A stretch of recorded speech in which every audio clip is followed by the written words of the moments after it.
কংগ্রেস সভাপতি এখানে আছেন, এতক্ষণ বললেন যুব আন্দোলনে আমাদের নেতা ছিলেন জামির দা, এখানে সন্তু সহ আমাদের ডিওয়াইএফআই নেতৃত্ব রয়েছেন, এখানে তুষারদা রয়েছেন আমাদের নেতা, আমাদের অভিভাবক, এবং যারা আপনারা এখানে আছেন আমাদের কথা যারা শুনতে পাচ্ছেন, আমার সমস্ত গুরুজনেরা, আমার ভাইয়েরা, বোনেরা, বন্ধুরা।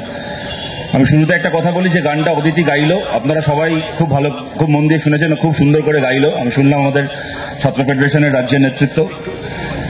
তো আপনারা অনেকে জানেন, আমি তাও আপনাদের যারা জানেন না তাদের জন্য বলে দিই যে গানটা গাইলো, এই গানটা লেখাও আমাদের এক অত্যন্ত প্রিয়, আপনাদের সবার খুব প্রিয় কমরেডের কমরেড সৃজন ভট্টাচার্যের গান। এটা সৃজনের লেখা, সুর দেওয়া গান। যাই হোক, আজকে যে বিষয়টাকে নিয়ে আলোচনা করতে আমায় বলা হয়েছে, দেখুন এরকম তো হওয়ার কথা ছিল না।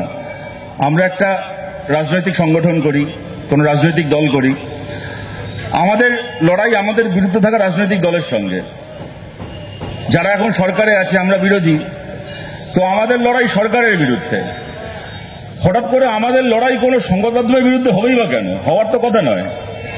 বরং কথা তো এরকমই ছিল যে সরকারে যে যখন থাকবে, যখন আমরাও সরকারে থেকেছি বা যখন থাকবো, তখন সংবাদ মাধ্যম আমাদের ভুল ত্রুটি নিয়ে প্রশ্ন করবে, এবং যখন অন্য কেউ সরকারে থাকবে তখন বিরোধীদের পাশাপাশি, মানে বিরোধীরা তো পার্লামেন্টে দাঁড়িয়ে কি পার্লামেন্টের বাইরে সরকারের সমালোচনা করবে, প্রশ্ন করবে, কিন্তু মিডিয়াকে নিয়ে বলা হয় একটা বিখ্যাত লাইন, আপনারা জানেন যে মিডিয়া মানে কি? মিডিয়া হচ্ছে it's the people's parliament always in session. এটা জনগণের পার্লামেন্ট। ওই লোকসভা রাজ্যসভায় তাও মাঝে মধ্যে সেশন বন্ধ হয়, কিন্তু মিডিয়ার কখনো সেশন বন্ধ হবে না। It's the people's parliament always in session. এরকমই তো হওয়ার কথা ছিল। হঠাৎ এরকম হবে কেন যে আমাদেরকে হঠাৎ করে এখন সব ছেড়ে সংবাদ মাধ্যমকে নিয়ে এখানে মঞ্চ করে আলোচনা করতে হবে? দুর্ভাগ্যজনক হলো এই পরিস্থিতি আজকে হয়েছে। তার কারণটা হচ্ছে ভারতের সংবাদ মাধ্যম, বিশেষ করে যদি আমরা বলি তথাকথিত ন্যাশনাল মিডিয়া, যদি এখানে আপনাদের বলছি জানবেন ন্যাশনাল মিডিয়া বলে কিছু হয় না। এটা কোথাও ঠিক হয়নি যে বাংলা মিডিয়াটা regional, Tamil media regional, Telugu media regional, আর হিন্দি হলে ইংলিশ হলে সেটা ন্যাশনাল। ওটা হিন্দি মিডিয়া, কোনটা বাংলা মিডিয়া, কোনটা উড়িয়া মিডিয়া, কোনটা তামিল মিডিয়া, কোনটা তেলেগু মিডিয়া। ন্যাশনাল হলে সবাই ন্যাশনাল, আর রিজিয়নাল হলে সবাই রিজিয়নাল। ন্যাশনাল মিডিয়া বলে কিছু হয় না। এটা কোথাও ঠিক হয়নি যে হিন্দিরা ন্যাশনাল আর আমাদের বাকি ভাষাগুলো ভারতের রিজিয়নাল। যাই হোক, সেটা অন্য প্রসঙ্গ। কিন্তু যেটা আমি বলছিলাম, ভারতের এই তথাকথিত মিডিয়া, যেটাকে অনেকে ভালোবেসে গদি মিডিয়া বলে, তারা বোধহয় পৃথিবীতে প্রথম এই উদাহরণ তৈরি করলেন যে একটা দেশের মূলধারা সংবাদ মাধ্যম, তারা দেশের সরকারকে প্রশ্ন করবে না, তারা দেশের বিরোধীদেরকে প্রশ্ন করবে। এখন সাংবাদিক বা সংবাদ মাধ্যম, বা আমি সাংবাদিক বলবো না, আমি আমার কথাটাকে প্রত্যাহার করছি, এটা সাংবাদিকদের দোষ নয়, এটা মালিকের দোষ, মিডিয়া মালিকের দোষ, কোনো মিডিয়া শ্রমিকের দোষ নয়। এটা যেরকম একটা বিড়ি কোম্পানির শ্রমিকের এবং মালিকের স্বার্থ আলাদা, সেরকম একটা মিডিয়া হাউসেরও শ্রমিকের এবং মালিকের স্বার্থ আলাদা। দুয়ের মধ্যে কোনো তফাৎ নেই। যাই হোক, যেটা বলছিলাম, সংবাদ মালিক যারা, সংবাদ মাধ্যমের মালিক যারা, তারা যেহেতু ঠিক করেছে যে তারা আমাদেরকেই প্রশ্ন করে টাইম পাস করবে, তাহলে আসুন এবার আমরাও ওনাদেরকে একটুখানি প্রশ্ন করি, ওনাদেরকে নিয়ে আলোচনা করি। আপনাদেরকে আমি আমার নিজের একটা অভিজ্ঞতা বলে আমার কথা শুরু করছি। দেখুন, আমি চ্যানেলের নাম বলছি না, বলাটা সমীচীন নয়, সেটা খুব একটা গুরুত্বপূর্ণও নয়, কিন্তু ঘটনাটা আমার মনে হয় আপনাদের বলা দরকার। আমি এর আগেও বেশ কিছু জায়গায় বলেছি, 2019 সালের লোকসভা ভোট, আমাকে তখন আমাদের পার্টি থেকে দায়িত্ব দেওয়া হলো দক্ষিণ কলকাতা লোকসভা কেন্দ্রে আমাদের যিনি প্রার্থী ছিলেন 2019-এ, নন্দিনী মুখার্জি, ওনার ইলেকশন এজেন্ট হিসেবে ভোটের সময় দায়িত্ব পালন করার। তো এবার আপনারা জানেন যে ইলেকশন এজেন্টের আরো বিভিন্ন কাজের মধ্যে একটা কাজ হচ্ছে ভোটের দিন বিভিন্ন পোলিং স্টেশনে এক প্রার্থী ঢুকতে পারেন, আর অথবা ইলেকশন এজেন্ট ঢুকতে পারেন সেই কেন্দ্রের মধ্যে যে কোনো পোলিং স্টেশনে। তো ভোটের আগের দিন থেকে, দক্ষিণ কলকাতায় যেদিন ভোটটা হবে তার আগের দিন দুপুরের পর থেকে, এটা স্বাভাবিক কথা, এটা প্রতিবারই হয়, সব ভোটেই হয়, যখন আমি নিজে প্রার্থী হয়েছি তখনও হয়েছে, অন্যান্য ক্ষেত্রেও হয়, বিভিন্ন চ্যানেল থেকে এবং খবরের কাগজ থেকে তারা হচ্ছে ফোন করে আমাকে বলছে যে আর যেহেতু আমার মোটামুটি সাধারণভাবে সাংবাদিকদের সঙ্গে যোগাযোগ আছে, মিডিয়ার সঙ্গে, তো আমার নাম্বারও তাদের কাছে আছে, তো ফোন করে যে কালকে আমরা মানে বিভিন্ন চ্যানেল থেকে যাকে যাকে দক্ষিণ কলকাতায় দায়িত্ব দেওয়া হয়েছে পরের দিন ভোটের দিন কভার করার, ফোন করে বলছে যে কালকে আমরা দক্ষিণ কলকাতায় থাকবো, যদি কোথাও কোনো ঘটনা ঘটে আমাদেরকে সঙ্গে সঙ্গে প্লিজ জানাবে, আমাকে জানাবে, আমি ওখানে চলে যাব, পৌঁছে যাব।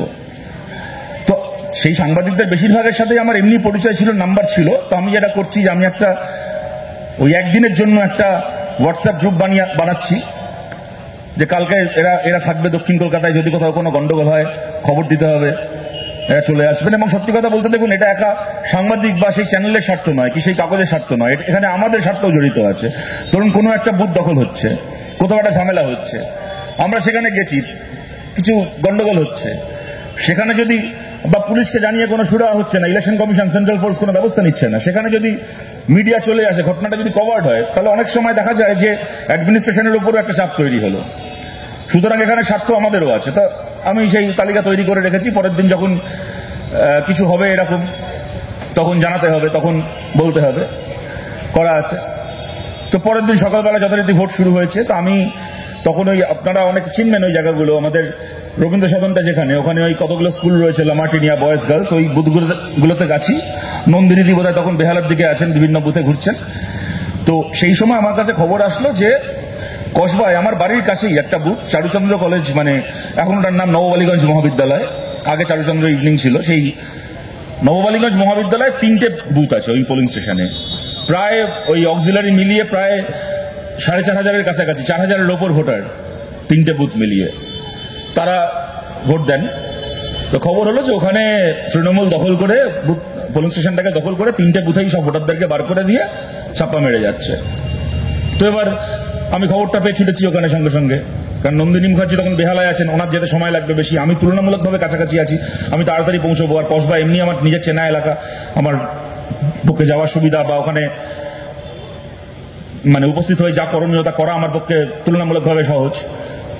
তো আমি গেছি, রাস্তায় যেতে যেতেই আমি ওই যারা যারা বলেছিল যে কিছু হলে খবর দিতে, খবর দিয়েছি। এবার ওখানে পৌঁছেছি, তো তৃণমূলের সাথে ওখানে লোকজন আছে, তার সাথে ধাক্কাধাক্কি হচ্ছে, ঝামেলা হচ্ছে, পুলিশ তো যা করার আপনারা জানেনই, আপনাদের অভিজ্ঞতা আছে, কিছু করছে না, দাঁড়িয়ে তামাশা দেখছে। লোকজন বুথের বাইরে ভেতরে ঢুকতে পারছে না, যারা ভোট দিতে গেছেন আমাকে দেখে বলছেন যে দেখুন আমরা ঢুকতে পারছি না, আমাদেরকে ইয়ে করছে, এসব চলছে। তো একজন সাংবাদিক, বাংলার একটা অত্যন্ত বড় চ্যানেলের, সে ফোন করছে, তাকে আপনারা সবাই চিনবেন, সেই সাংবাদিককে দেখলে সবাই চিনতে পারবেন, অত্যন্ত পরিচিত এবং সে অত্যন্ত সাহসী সাংবাদিক। অতীতে বহু সময় পঞ্চায়েতের সময় বা ইত্যাদি সময় অনেক জায়গাতে অনেক বিপদের মধ্যেও সে অনেক খবর সংগ্রহ করেছে, আপনারা সবাই সে খবর দেখেছেন, অত্যন্ত ভালো সাংবাদিক, অত্যন্ত সাহসী সাংবাদিক। সে আমাকে খালি ফোনে বলে যাচ্ছে যে তোমাদের ওখানে আর কতক্ষণ চলবে, একটুখানি দেখো, আমি একটু পরে আসছি। তো এবার বুঝতেই পারছেন আপনারা পরিস্থিতি, তৃণমূলের সঙ্গে তখন হাতাহাতি হচ্ছে, ঝামেলা হচ্ছে, বুথে লোক ঢুকতে পারছে না ভোট দেওয়ার, আর ইতিমধ্যে সে খালি ফোন করে বলছে একটু পরে আসছি। আমারও একটু বিরক্ত লাগলো। তো যাই হোক, তখনকার মতো যা পরিস্থিতি, যা হওয়ার হলো। পরে আমি সেই সাংবাদিককে জিজ্ঞেস করলাম পরে যে তুমি এলে নাটা কেন? কারণ দেখুন, এটা আমি বিশ্বাস করি না যে ও ইচ্ছে করে আসেনি, কারণ যেমন আমি বললাম যে আমি নিজে সাক্ষী, আপনারা সবাই সাক্ষী, আপনারা তাকে দেখলে বা নাম শুনলেই চিনতে পারবেন। নিজের জীবন বিপন্ন করেও সে তৃণমূলের সন্ত্রাসের খবর তার আগে সংগ্রহ করেছে, পঞ্চায়েত ভোটের সময়, পুরসভা ভোটের সময়, অতীতে। তো সে আমাকে বলছে যে ভাই তুমি এটা আমার নাম করে কথা বলো না, আমার চাকরি চলে যাবে। ওই দক্ষিণ কলকাতারই একটা পোলিং বুথের নাম করে বলল যে আমি সকাল থেকে ওখানে আমাকে চ্যানেল থেকে বলা হয়েছে আমি দাঁড়িয়ে আছি, এখানে রচনা ব্যানার্জির ভোট দিতে আসার কথা।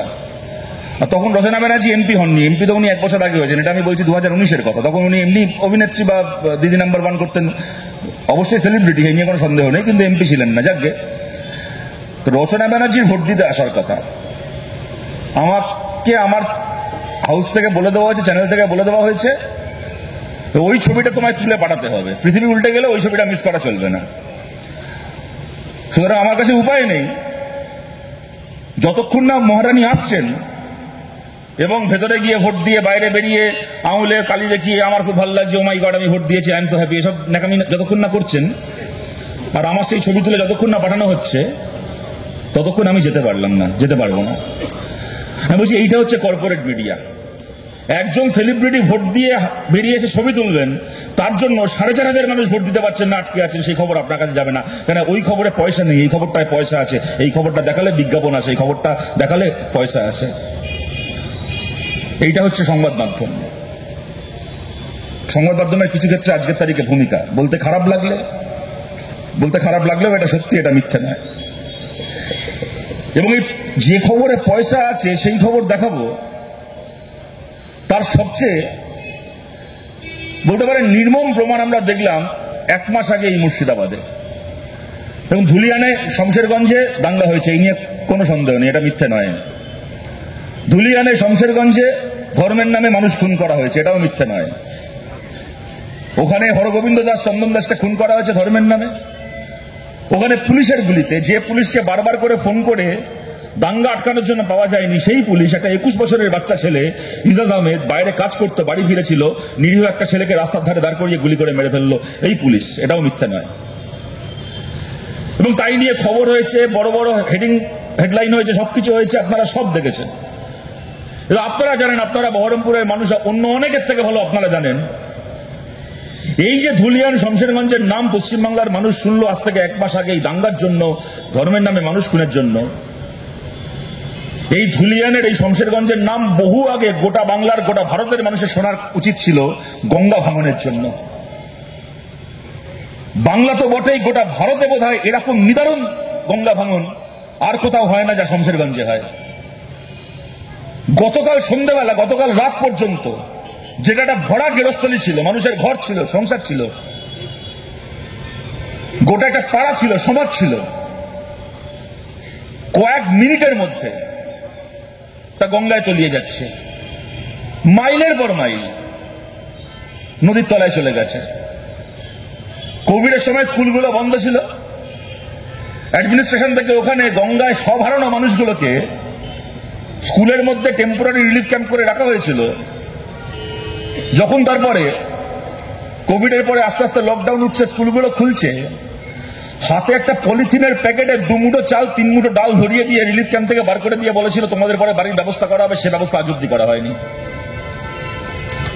ভরা ঘর সংসার সব নদীর তলায় চলে গেছে যে মানুষগুলোর, সেই মানুষগুলো গত 4 বছর ধরে মাথার উপর ছাদ পায়নি, সরকারি আবাস পায়নি, তৃণমূলকে পয়সা দিতে পারেনি বলে। তাই নিয়ে কোনো চ্যানেলে কোথাও দেখবেন না সন্ধ্যাবেলা বিতর্ক হচ্ছে, কোথাও দেখবেন না তাই নিয়ে বড় বড় খবর হচ্ছে, প্যাকেজ হচ্ছে, কিচ্ছু হচ্ছে। পয়সা নেই, ওই খবর লোকে হামলে করে দেখবে না। আর সেই জায়গায় যখন ধর্মের নামে অশান্তি লাগবে, তখন একেবারে মানে ক্যামেরার কারাগারি পড়ে যাবে, শয়ে শয়ে হাজারে হাজারে ক্যামেরা তখন ধুলিয়ান শমশেরগঞ্জ ছুটে যাবে। কেন না? নদী ভাঙনের খবরে পয়সা ছিল না, কিন্তু দাঙ্গার খবরে পয়সা আছে, চলো ভালো করে খবর দেখাতে হবে। আমি বলছি না যে দাঙ্গার খবর তারা দেখাবেন না, কেন দেখাবেন না? যেটা হচ্ছে দেখাতেই হবে।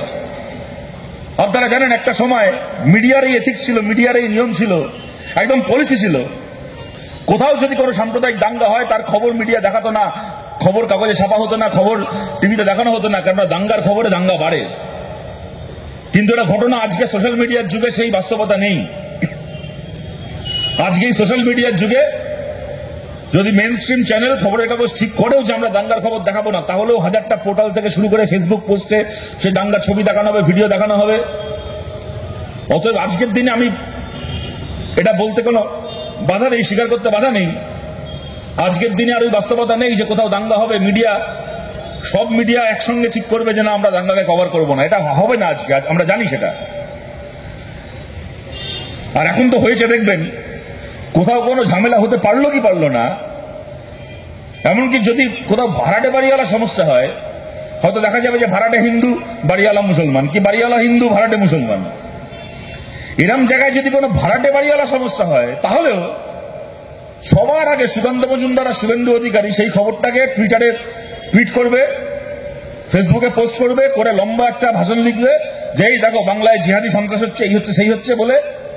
ভাড়াটে বাড়িওয়ালার সমস্যা হতে পারে, কারণ বাগানে আমপাড়া নিয়ে সমস্যা হতে পারে, ফুটবল মাঠের ঝামেলা হতে পারে, যদি সেখানে হিন্দু মুসলমান থাকে তাহলে সেইটাকে নিয়ে এমন গরু রচনা লিখবে, লিখে পোস্ট করবে যে সংবাদ মাধ্যম বাধ্য সেই খবরটাকে করতে। এখন এটা বাস্তবতাটা হচ্ছে, আমি তার জন্য একা মিডিয়াকে দোষ দেব না, কিন্তু এটা ঘটনা। যদি শমশেরগঞ্জে দাঙ্গা কভার করতে ক্যামেরা যেতে পারে, তাহলে গঙ্গা ভাঙন কভার করতেও ক্যামেরা যেতে পারতো। পয়সা নেই, ওখানে মুনাফা নেই বলে যায়নি। আমি আপনাদের আর একটা উদাহরণ দিচ্ছি পয়সার জন্য খবরের। বাংলাদেশে যখন কয়েক মাস আগে, গত আগস্ট মাস থেকে শেখ হাসিনাকে বিতরণ এবং তারপরে ওই অশান্তি হলো, এই নিয়ে কোনো সন্দেহ নেই যে বাংলাদেশের সংখ্যালঘু হিন্দু মানুষের উপর নতুন করে অত্যাচার নেমে এসছে। এবং এই নিয়ে আমাদের বামপন্থীদেরকে অন্য কারণে এসে জ্ঞান দেওয়ার, লেকচার দেওয়ারও দরকার নেই। সিপিআইএম সেই পার্টি বাংলাদেশের মুক্তিযুদ্ধের সময় গোটা ভারতে, গোটা বাংলায় তখন ইন্দিরা গান্ধীর সঙ্গে আমাদের চোখে চোখ রেখে লড়াই চলছে। গোটা ভারতে কমিউনিস্টদের মূল শত্রু কংগ্রেস, কংগ্রেসের মূল শত্রু বামপন্থীরা, কমিউনিস্টরা। বাংলায় এমন কোন পাড়া নেই, না ঠিক আছে থাক না, বাংলায় এমন কোন পাড়া নেই যেখানে আমাদের কোনো না কোনো কমরেডের নাম লেখা শহীদ বেদি কোনো না কোনো দিন তৈরি না হচ্ছে। সেই অবস্থায় যখন মুক্তিযুদ্ধ হলো ৭১-এ, ইন্দিরা গান্ধী ঠিক করলেন বাংলাদেশকে স্বাধীন হতে ভারত সরকার তার পাশে দাঁড়াবে। আমাদের কমরেডদের চাপ চাপ রক্ত আর মাইল মাইল মৃতদেহ সারি ডিঙিয়ে আমরা ইন্দিরা গান্ধীকে সমর্থন করলাম। বললাম যে আমাদের দেশের মধ্যে যা সমস্যা আছে কংগ্রেসের সঙ্গে থাক, কিন্তু বাংলাদেশকে স্বাধীন করা হোক। বাংলাদেশের সংখ্যালঘু মানুষের ওপর পাকিস্তানের খান সেনার অত্যাচার, তার বিরুদ্ধে ভারত সৈন্য পাঠাক। আমরা যাবতীয় রাজনৈতিক দ্বন্দ্ব ভুলে আমরা ইন্দিরা গান্ধীর পাশে আছি, আমরা সরকারের পাশে আছি। করুক ভারত সরকার, স্বাধীন বাংলাদেশকে স্বীকৃতি দিক। বাংলাদেশের সংখ্যালঘু মানুষের পাশে কমিউনিস্ট পার্টি চিরকাল আছে, ছিল, থাকবে। কিন্তু আজকে যখন বাংলাদেশে নতুন করে এই পরিস্থিতি হচ্ছে, আমাদেরকে এসে অনেক সাংবাদিক দেখবেন, এই একজন সাংবাদিকের কথা আমাদের সঞ্চালক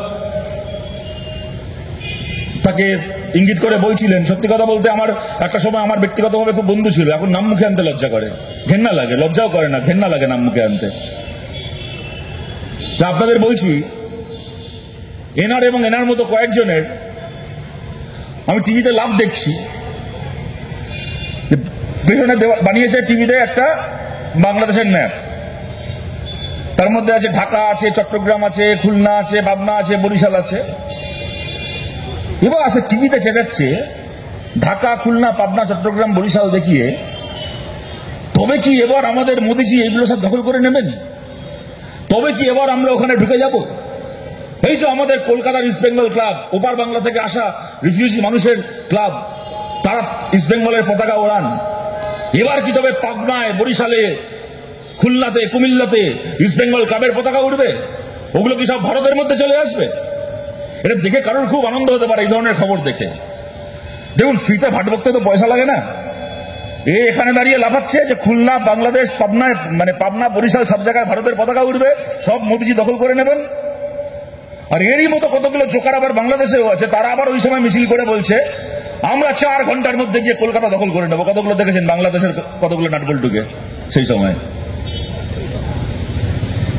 যেরকম পৃথিবীর যেখানে যাবেন জ্ঞানী লোক পাবেন, সেরকম পৃথিবীর যেখানে যাবেন কিছু জোকার পাবেন, এটা নিয়ম। তো কথাটা আমি এই কারণে বলছি, এরা বাংলাদেশের হিন্দুদের বন্ধু যারা এখানে এই খবরগুলো করছে। আজকে বলুন তো, যদি আর সমস্যাটা কি? দেখুন, এগুলো হচ্ছে কি বাংলা চ্যানেলে, আর যদি কোনো তামিল চ্যানেলে, তেলেগু চ্যানেলে এটা হয়, তাও হয়তো সেটা মুহূর্তের মধ্যে বাংলাদেশে পৌঁছবে না জিনিসটা। কিন্তু বাংলা চ্যানেলে এগুলো হওয়া মানে হচ্ছে ভাষাটা যেহেতু এক, আপনারা বুঝতে পারছেন বাংলার কোন চ্যানেলে কি বলা হচ্ছে না বলা হচ্ছে, স্বাভাবিকভাবে মুহূর্তের মধ্যে সেটা সোশ্যাল মিডিয়ার মাধ্যমে, ইউটিউবের মাধ্যমে, ফেসবুকের মাধ্যমে বাংলাদেশেও ছড়িয়ে যাবে। তখন বাংলাদেশে এরকম সাম্প্রদায়িক একটা উত্তেজনার পরিস্থিতি। সত্যি সত্যি ওখানে তখন মন্দির ভাঙা হচ্ছে, বাংলাদেশের সংখ্যালঘু মানুষের উপর ইউনূসের বাহিনী, তার মদতে যারা ক্ষমতা দখল করেছে, তারা হামলা করছে। সেই অবস্থার মধ্যে আপনারা চিন্তা করুন, যদি ওখানে এরকম ভিডিও চালানো হয় যে কলকাতায় বসে, ভারতে বসে কিছু সাংবাদিক বলছে, এবং কোন চ্যানেলের সাংবাদিক না, একেবারে ভারত সরকার চালাচ্ছে যে পার্টি বিজেপি, সেই পার্টির নিজের ছায়ায় চলা, সেই পার্টির টাকায় চলাচ্ছে চ্যানেল, মোদির চামচাদের চ্যানেলের সাংবাদিক। সে বলছে বাংলাদেশ দখল হয়ে যাবে, ঢাকা, বরিশাল, পাবনা দখল হয়ে যাবে। এইটা যখন বাংলাদেশে চালানো হবে, লোকে ভিডিওটা দেখবে, আপনারা বলুন বাংলাদেশের হিন্দুর ওপর অত্যাচার বাড়বে নাকি কমবে? এইটাকে অজুহাত করে বাংলাদেশের সংখ্যালঘু মানুষের ওপর, বাংলাদেশের যারা সংখ্যাগুরু সাম্প্রদায়িকতার যারা পান্ডা, এইটাকে অজুহাত করে তারা বাংলাদেশের সংখ্যালঘু হিন্দুর ওপর আক্রমণ বাড়াবে নাকি কমাবে? পেহেলগামে যখন কতগুলো সন্ত্রাসবাদী ধর্ম জিজ্ঞেস করে 26 জন মানুষকে খুন করলেন, তারপরে এটা হলো না যে মারল সন্ত্রাসবাদীরা, টেররিস্টরা, মরল সাধারণ মানুষ। আর কলকাতায় একজন সাধারণ মুসলমান মহিলা, তিনি গর্ভবতী, 8 মাসের প্রেগনেন্ট, তিনি ডাক্তার দেখাতে গেছেন, তাকে ডাক্তার বলছে তুমি মুসলমান, তোমার আমি চিকিৎসা করব না। মানুষ যখন পশুতে পরিণত হয় তখন সেই মানুষের অধঃপতনের কোনো সীমা থাকে, কোনো তল থাকে। আজকে পেহেলগামের ঘটনাকে ব্যবহার করে যেরকম ভারতে কিছু লোক ওটাকে অজুহাত হিসেবে ব্যবহার করেছে ভারতের সংখ্যালঘুর উপর আক্রমণ করার জন্য, তেমন এই ধরনের ভিডিও, সংবাদ মাধ্যমের এই ভূমিকা, তা বাংলাদেশের দাঙ্গাবাজরা ব্যবহার করবে না বাংলাদেশের সংখ্যালঘু হিন্দুর উপর আক্রমণ করার জন্য? কিন্তু কি যায় আসে এদের? এরা দাঁড়িয়ে বলবে ঢাকা দখল করব, চট্টগ্রাম দখল করব, বরিশাল দখল করব, তাই দেখে আমি আপনি ফেসবুকেটাকে দেখবো, উত্তেজিত হব, আনন্দিত হব। গুরু কি দিয়ে দিয়েছে আমাদের দাদা, একদম বাংলাদেশকে চমকে দিয়েছে। ও ঢু করে টিআরপি বাড়বে, বিজ্ঞাপনের টাকা ঢুকবে, কোটি কোটি পয়সা ঢুকবে চ্যানেলের অ্যাকাউন্টে, চ্যানেলের মালিকের অ্যাকাউন্টে, চ্যানেলের সাংবাদিকের অ্যাকাউন্টে কোটি কোটি পয়সা ঢুকবে। সেই পয়সা গুনে বাড়িতে শুয়ে থাকবে। তারপর তুই বাংলাদেশে তোর মন্দিরে হামলা হলো তো হলো, আমার কি যায় আসে? এইটা হচ্ছে সাংবাদিকতার নামে তৃতীয় শ্রেণীর রাজনীতি, যারা দুর্ভাগ্য যে আমাদের দেশে, আমাদের বাংলায়, আমাদের চোখের সামনে সংগঠিত হচ্ছে।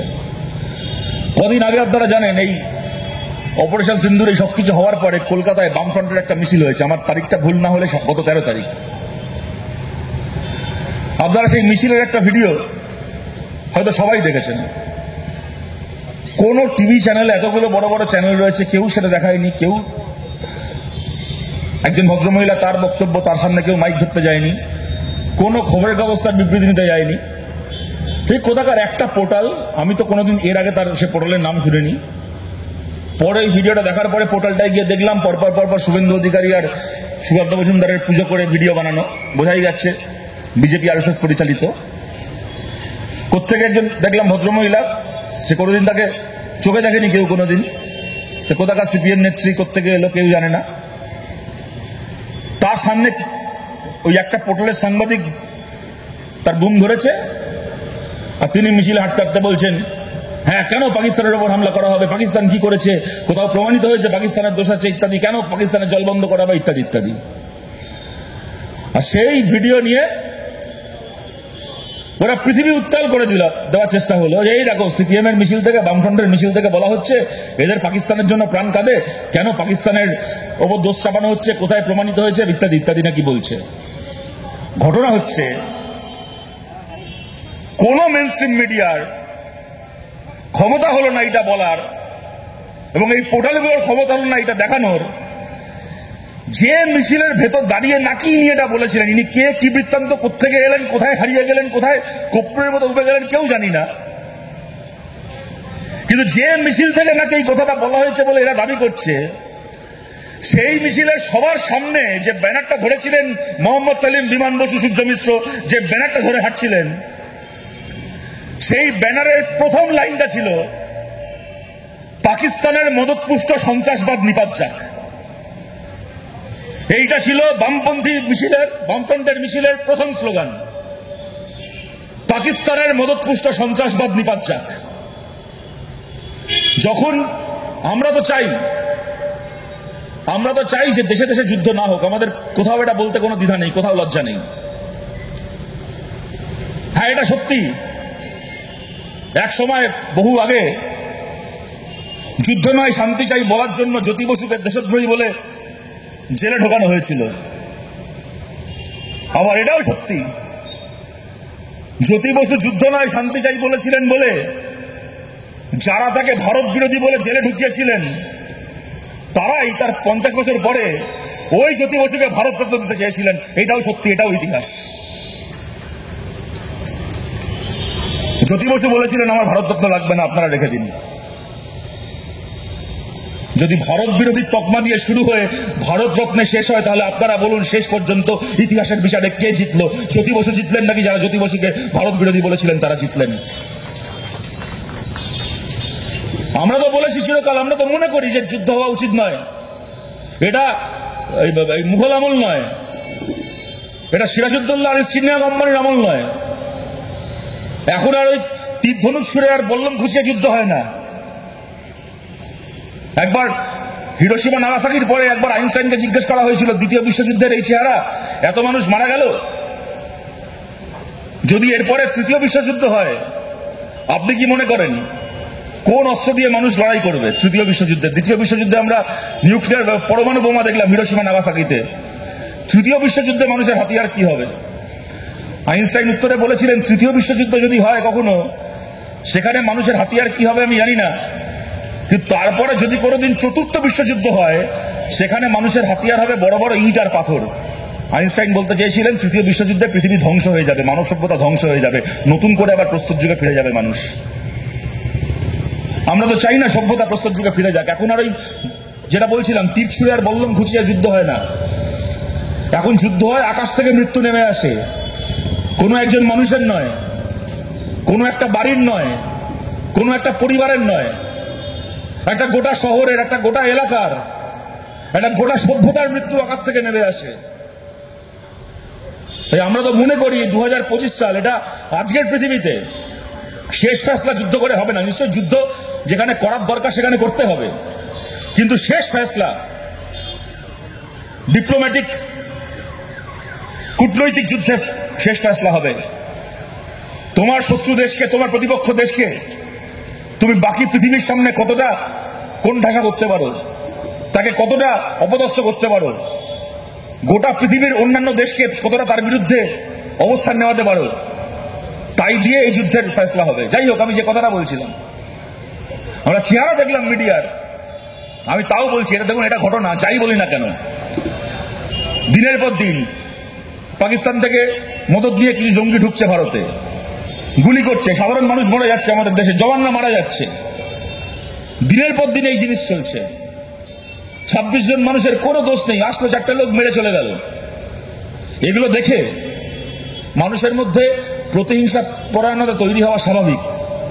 যে মানুষ বলছেন যে অনেক হয়েছে, এবার একটা এসপার ওসপার হোক, আমরা ঢুকে ওদের মেরে আসি, তাদের যা হয় হবে, আমাদেরও যা ক্ষতি হয় হবে, ওদেরও যা ক্ষতি হয় হবে, কিন্তু এগুলো মুখ বুঝে সহ্য করা যায় না।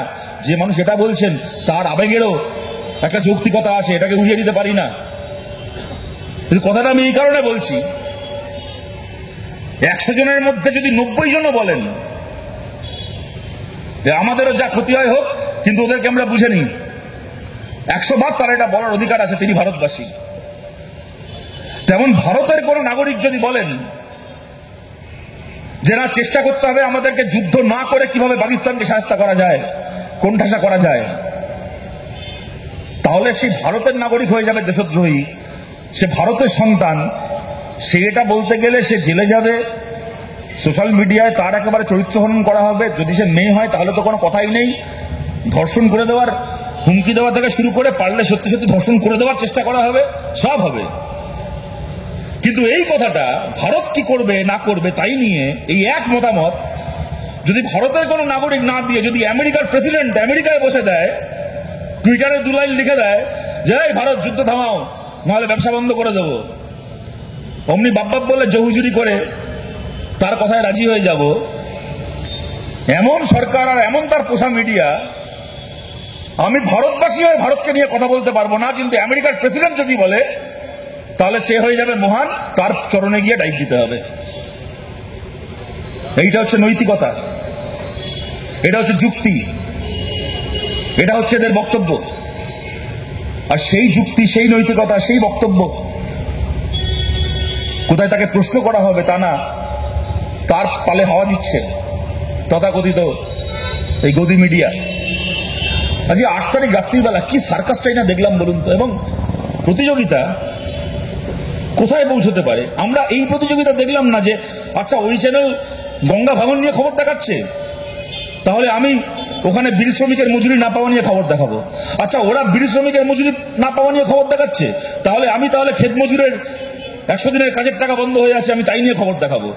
আচ্ছা 100 দিনের কাজের টাকা বন্ধ নিয়ে এই চ্যানেল খবর দেখাচ্ছে, আমি তাহলে সরকারি কর্মচারী ডিএ আটকে আছে, শ্রমিকের বকেয়া আটকে আছে, আমি তাই নিয়ে খবর দেখাবো। এই নিয়ে প্রতিযোগিতা দেখি না। প্রতিযোগিতা কি? 7 তারিখ রাত্রিবেলা অপারেশন সিন্দুর হওয়ার পরে 8 তারিখ রাত্রিবেলা, মানে 7 এবং 8-এর মাঝে যে রাতটা, 8 তারিখ রাত্রিবেলা হঠাৎ কোনো একটা চ্যানেল বোধহয় কোথাও দেখিয়েছে যে মোদিজি বলে দিয়েছেন এবার পিওকে দখল করে নেওয়া হবে, পাক অকুপাইড কাশ্মীর আবার দখল করে নেওয়া হবে। ভালো কথা, কবে সেটা মোদিজি বললেন ওরাই বলতে পারবে। যেই না একটা চ্যানেল এইটাকে নিয়ে খবর দেখানো শুরু করলো, অমনি আর একটা চ্যানেল, এই দেখেছিস ওরা বলছে আজ রাতে পিওকে আমরা দখল করে নেব, তাহলে তো আমাদেরকে এখানে থামলে চলবে না, সব ভিউয়ার ওদের চ্যানেল দেখবে, আমাদেরকে তো দুকাটি এগিয়ে বলতে হবে। তারা খবর দেখাতে শুরু করলো, তাহলে আজ রাতের মধ্যে আমরা ইসলামাবাদ দখল করে নেব। তো একটা চ্যানেল বলছে ওরে বাবা এরা ইসলামাবাদ দখল করে নেবে বলছে, সব অডিয়েন্স এবার ওদের চ্যানেল দেখবে, তাহলে আমরা এবার কি করব? চল চালিয়ে যাই, আজ রাতে আমরা লাহোর দখল করে নেব। তো এ তো লাহোর দখল করে নিচ্ছে আজ রাতের মধ্যে, তার একটা চ্যানেল। বাবা প্লেন পাঠিয়ে যা যা দখল করা হবে সব তো ওই 3টে চ্যানেল দখল করা দেখিয়ে দিল রে, আমরা তাহলে কি দেখাবো? নে চল আমরা জাহাজ ভাসিয়ে দিই। বলছে বম্বের পোর্ট থেকে জাহাজ বেরিয়ে গেছে, এবার আমরা বাদিক দিয়ে একটু সাইড হয়ে ঘুরে গিয়ে করাচি দখল করে নেব। সারা রাত ধরেই ভাড়ামো চললো। আর কতগুলো দালাল হয়েছে দেখুন, বলতে কতটা খারাপ লাগে। এরা একসময় বিভিন্ন এজেন্সিতে ছিলেন, সার্ভিসে ছিলেন, এখন বুঝে গেছে কি ধরনের কথা বললে বিজেপির গুটবুকে থাকা যায় আর কিছু টিভি চ্যানেলে গিয়ে মুখ দেখানো যায়। তারা বসে বসে আর কয়েক ঘন্টা পরে পৃথিবীতে আর দেখে গোটা পৃথিবী, কাল সকালবেলা আমরা উঠবো, সামনের বার পিওকেতে দুর্গাপূজায় বেড়াতে যাব, লাহোরে সূর্য সঙ্গের পুজো হবে, সামনের বার কারাচিতে আমরা ভাইফোঁটা দেবো।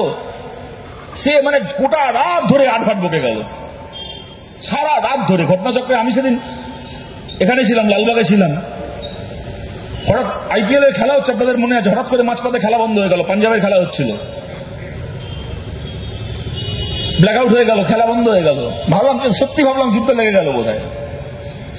সারা রাত এই সমস্ত দেখানোর পরে পরের দিন সকালবেলা ভারতের সেনাবাহিনীর পক্ষ থেকে সোফিয়া কুরেশি, ভামিকা সিং এবং তার সঙ্গে বিক্রম মিস্ত্রি বিদেশ দপ্তরের পক্ষ থেকে সাংবাদিক সম্মেলন করে বললেন, কোন লাহোর, করাচি, ইসলামাবাদ দখল করা আমাদের ভারতীয় সেনার কাজ নয়।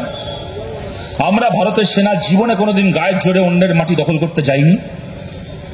আমাদের কাজ পাকিস্তানের মধ্যে যে সন্ত্রাসবাদী জঙ্গিগুলোকে কোলেপিঠে করে মানুষ করা হচ্ছে, পাকিস্তান সরকারকে বারবার বলার পরও পাকিস্তানের সরকার, তাদের মিলিটারি সেই জঙ্গিগুলোকে শেষ করার বদলে জঙ্গিগুলোকে মদত দিয়ে যাচ্ছে, প্রশ্রয় দিয়ে যাচ্ছে।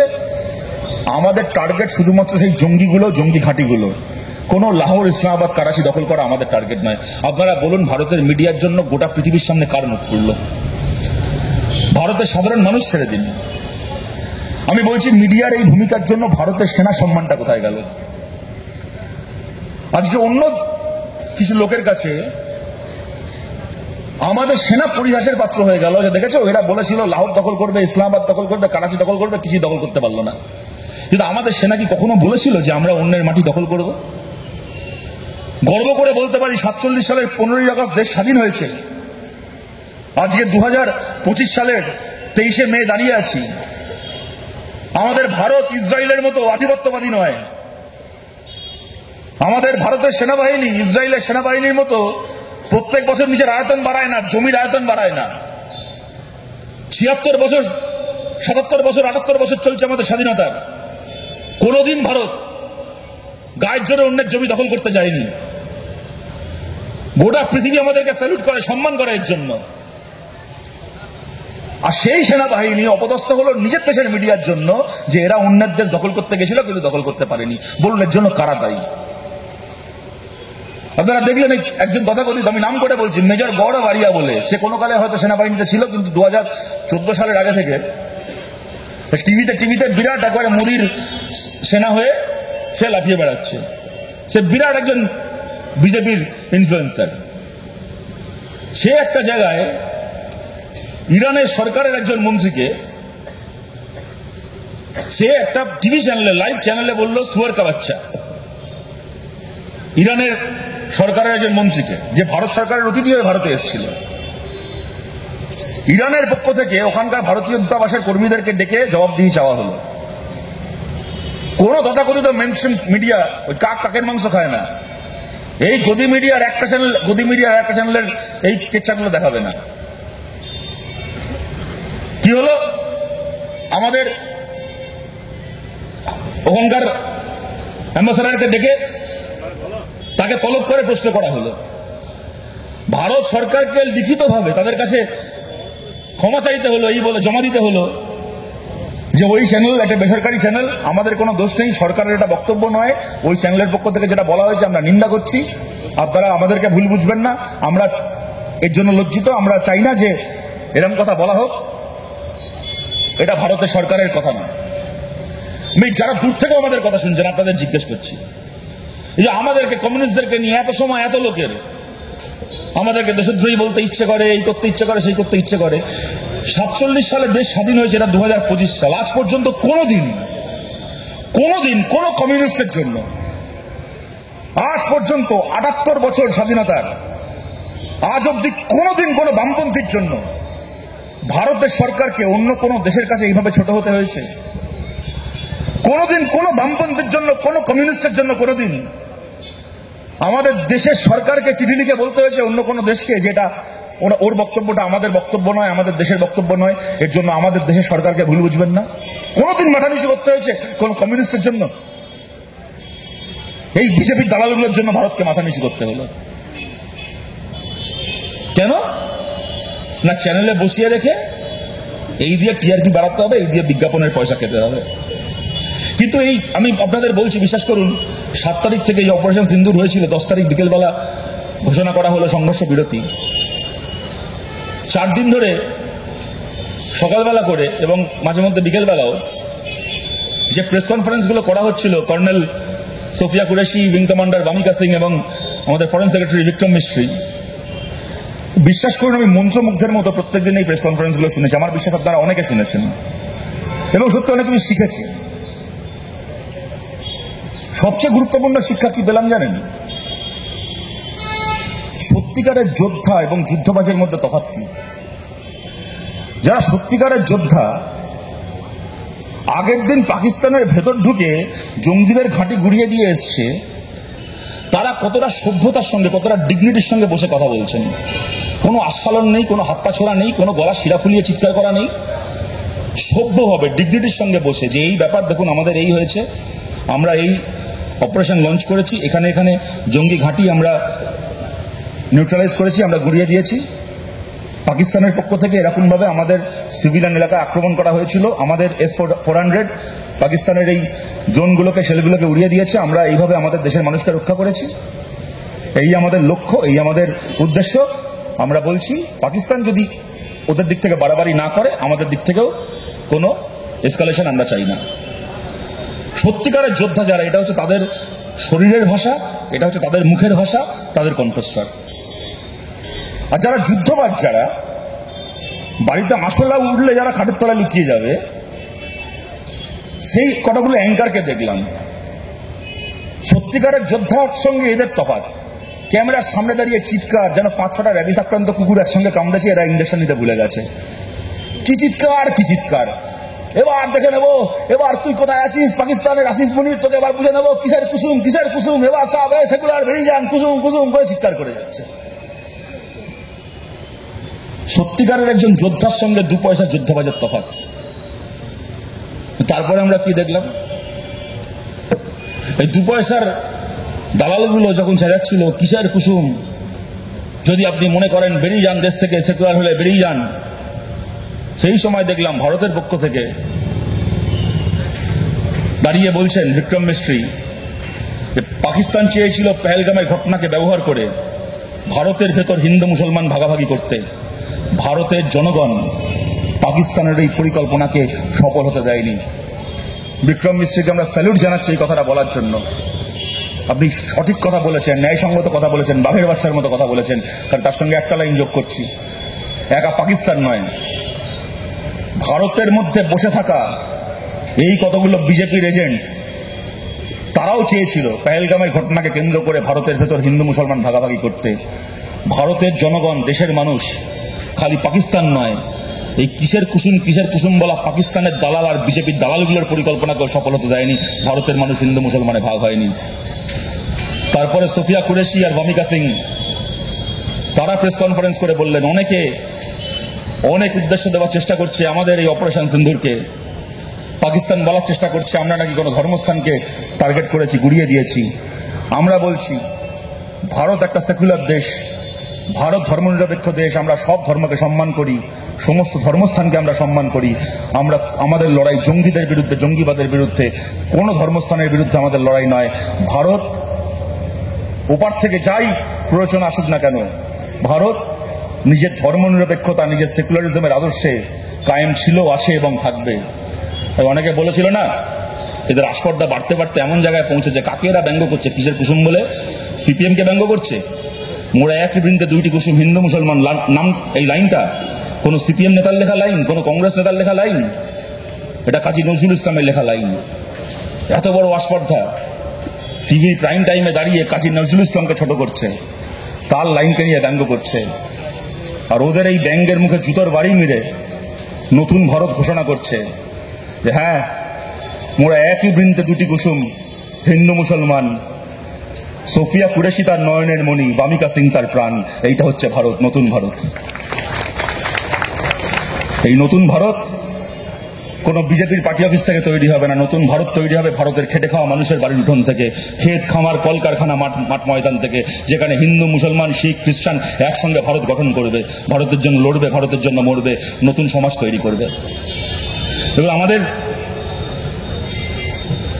রাজ্যে আমি একটা কথা বলবো আমাদের রাজ্যের মিডিয়া সম্পর্কে, আমাদের রাজ্যের বাংলা চ্যানেলগুলো, বাংলা খবরের কাগজ সম্পর্কে আমি খুব খোলা মনে বলছি। একটা ব্যাপারে আমি এটা প্রকাশ্যেও বলি, একটা ব্যাপারে আমি বাংলা সংবাদ মাধ্যমকে অ্যাপ্রিসিয়েট করব, বাহবা দেব। কি না, দল বদলের মতো এই নোংরামি। একটা লোক একটা দল থেকে জিতলো, সে জিতে অন্য দলে যোগ দিয়ে দিল। সাধারণভাবে আপনি দেখবেন যে বাংলার যে চ্যানেলগুলো আছে, বাংলার খবরের কাগজগুলো আছে, দল বদলকে খুব একটা ভালোভাবে নেয় না। কেউ যেই দল বদল করুক, যে দলেই যাক না কেন, তাই নিয়ে দুটো প্রশ্ন করে, দুটো নেতিবাচক খবর করে। কিন্তু এই যে গদি মিডিয়া, এই হিন্দি চ্যানেল, ইংলিশ চ্যানেলগুলো, এদের আমরা 10 বছর ধরে কি দেখে আসছি? অমিত শাহ নাম দিয়েছে চাণক্য। সে কেন চাণক্য? চাণক্যের মতো অর্থশাস্ত্র পারে? চাণক্যের মতো তার প্রাজ্ঞতা আছে, প্রজ্ঞা আছে? না। কেন চাণক্য? তার কারণ হচ্ছে একটা দল থেকে কেউ জেতার পরে তাকে কিনে নিয়ে নিজের দলে ঢুকিয়ে নিতে পারে, তাই সে চাণক্য। একটা রাজ্যে ভোট হয়েছে, বিজেপি হেরে গেছে, কংগ্রেস জিতেছে। টিভি চ্যানেল, ন্যাশনাল মিডিয়া খবর দেখাচ্ছে কি কংগ্রেস যখন জিতছে, এগিয়ে আছে, সে তো মানে অ্যাঙ্কারকে দেখলে মনে হচ্ছে তার বাবা মারা গেছে, মানে আরেকটু একটু পরে হব্বিসি করতে বসবে। কি দুঃখ, মানে মোদিরও তো দুঃখ নেই যত তার সেই সাংবাদিকের এই নাবিকা ফাবিকা বলে কারা সব আছে তাদের যত দুঃখ। তারপরে হঠাৎ করে চিৎকার, হঠাৎ করে এতক্ষণ ধরে মুছড়ে পড়েছিল, হঠাৎ করে আনন্দ। কি না, ব্রেকিং নিউজ, চাণক্য এসে গেছে। কি না, যে রাজ্যে বিজেপি হেরে গেছে, কংগ্রেস জিতেছে কি অন্য কোনো দল জিতেছে, সেখানকার এয়ারপোর্টে চার্টার ফ্লাইট থেকে অমিত শাহ এসে নেমেছে। এবার সে অ্যাঙ্কার চেঁচাচ্ছে, অমিত শাহ এবার কি পারবে কংগ্রেস সরকার তৈরি করতে?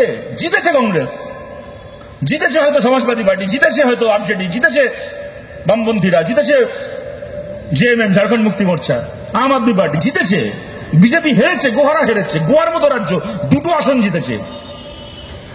সেখানে গিয়ে এবার কি পারবে ওরা সরকার তৈরি করতে, চাণক্য এসে গেছে, এবার কি হবে, এবার তো রিসোর্টে নিয়ে চলে যাওয়া হবে সবাইকে, তারপরে অমিত শাহ নিজের খেলা দেখাবেন। কত বড় নির্লজ্জ বেহায়া দলবদলের রাজনীতি।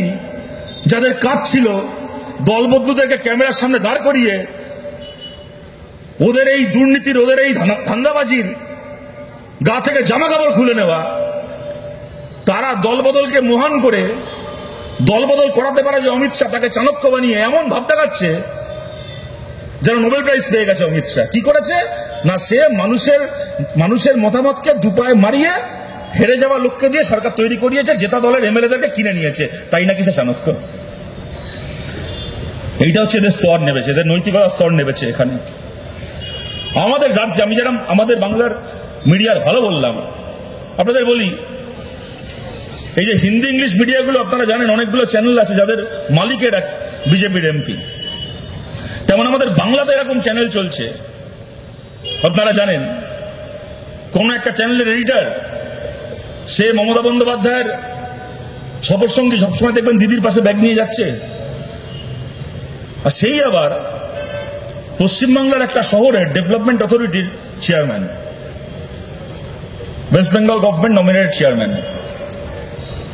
ডেভেলপমেন্ট অথরিটির চেয়ারম্যান করে দেওয়া হয়েছে, আমার আপনার ট্যাক্সের টাকা থেকে মাস গেলে ওখানে এক প্রস্ত মাইনে পাচ্ছে, আবার চ্যানেলের এডিটর হয়ে মাইনে পাচ্ছে। আপনি বলুন এই চ্যানেল নিরপেক্ষ হবে? এই চ্যানেল আপনাকে খবর দেখাবে দুর্নীতির খবর, তৃণমূলের পয়সা খাওয়ার খবর দেখাবে এই চ্যানেল? এই ঘটনা ঘটেছে আমাদের বাংলায়। আপনাদের মনে থাকবে হাওড়ায় যখন আনিস খানকে খুন করা হলো, আনিস খানের বাবা তারপরে একদিন বললেন, আমাদের সামনে ঘটনাটাকে আনলেন, মমতা ব্যানার্জির পক্ষ থেকে টাকার অফার পাঠানো হয়েছে ওনাকে, যে আপনাকে এত কোটি টাকা দেওয়া হবে, আপনার পরিবারের একজনকে দুজনকে সরকারি চাকরির ব্যবস্থা করে দেওয়া হবে, তার বদলে কি করতে হবে? তার বদলে আনিস খানের মৃত্যু তদন্তটা চেপে যেতে হবে। আমরা যা, আমার পুলিশ যা ভুলভাল রিপোর্ট দিয়েছে মেনে নিতে হবে, ছেলে তো আর ফেরত আসবে না, টাকাটা গুছিয়ে নিন। আনিস খানের বাবা মিডিয়ার সামনে এটা বললেন। কথাটা আমি এই কারণে বলছি, মমতা ব্যানার্জির পক্ষ থেকে অফারটাকে নিয়ে কে গেছিল? ববি হাকিম গেছিল? তার ওই অরূপ বিশ্বাস গেছিল?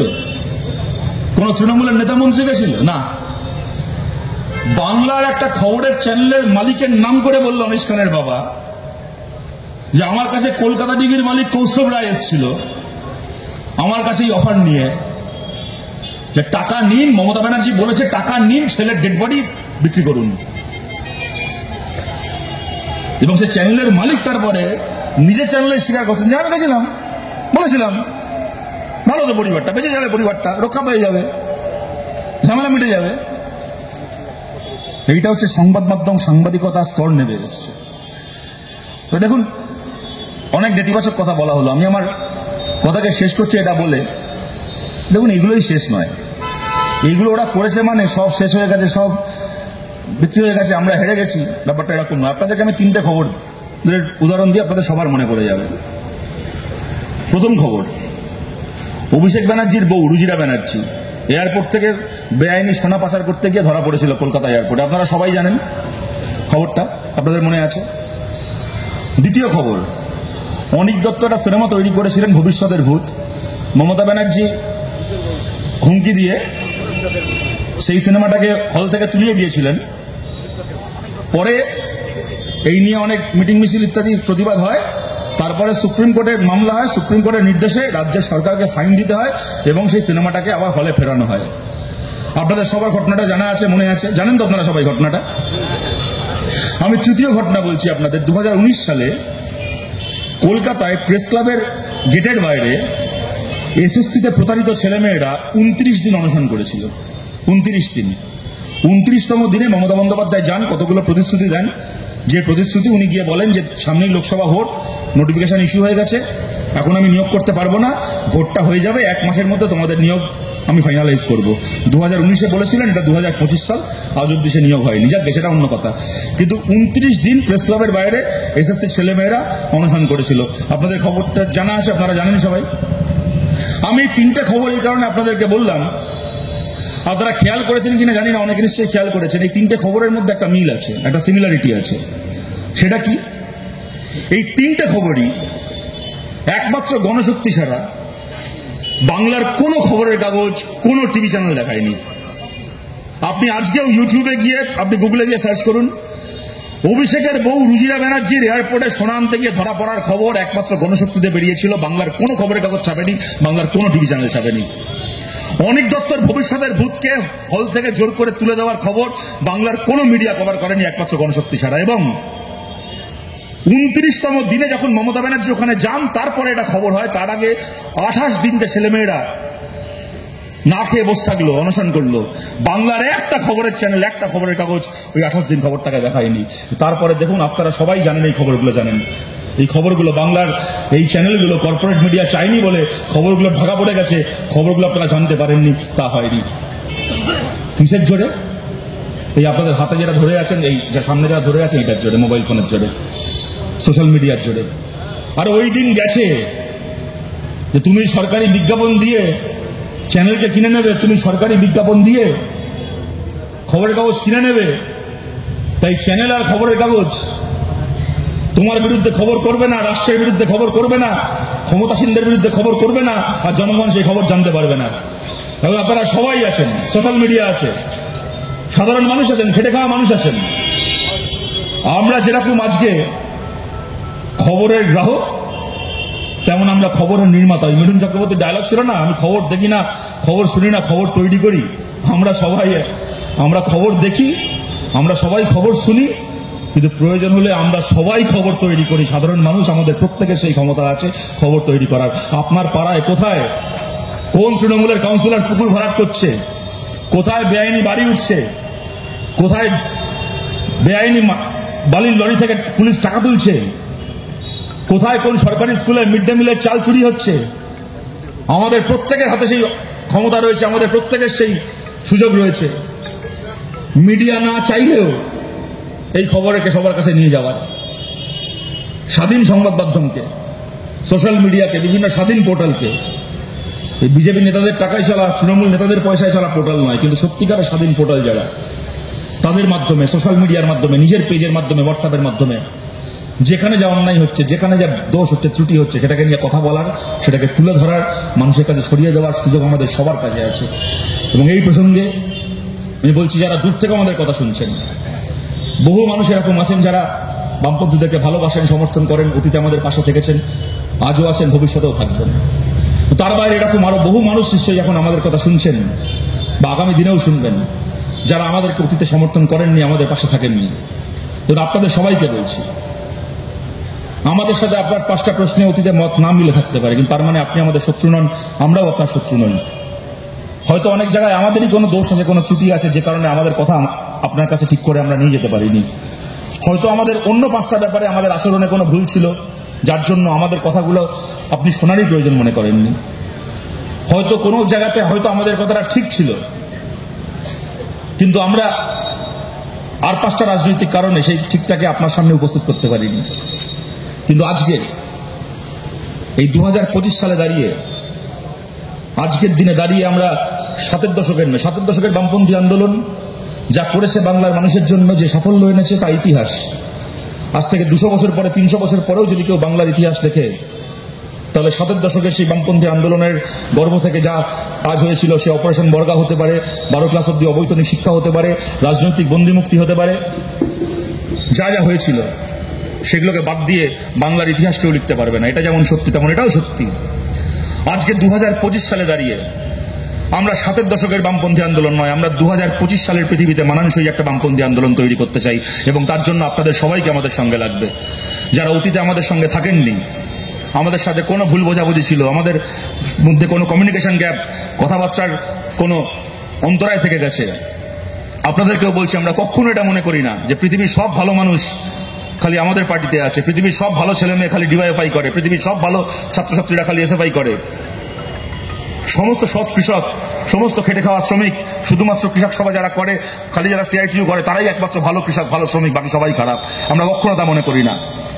আমাদের বাইরেও, আমাদের সংগঠনের বাইরেও বহু মানুষ আছেন যারা ভালো মানুষ, যারা সৎ মানুষ, যারা ধর্মনিরপেক্ষ, যারা প্রগতিশীল, যারা মানুষের ভালো চান, যারা গণতান্ত্রিক। আপনাদের সবাইকে সঙ্গে নিয়ে নতুন দিনের নতুন বামপন্থী আন্দোলন আমরা তৈরি করতে চাই। এবং এই যে বিকল্প সংবাদ মাধ্যমের কথা বললাম, সেখানে বিভিন্ন সাংস্কৃতিক মঞ্চ, বিভিন্ন লিটল ম্যাগাজিন, বিভিন্ন ছোট ছোট পত্র পত্রিকা, এইগুলো সমস্ত হচ্ছে এই কর্পোরেট মিডিয়া আর কর্পোরেট সংস্কৃতি পাল্টা যে জনগণের সংস্কৃতি, তার গুরুত্বপূর্ণ হাতিয়ার। বহরমপুর আমাদের রাজ্যের সবচেয়ে ঐতিহ্যশালী শহরগুলোর মধ্যে একটা।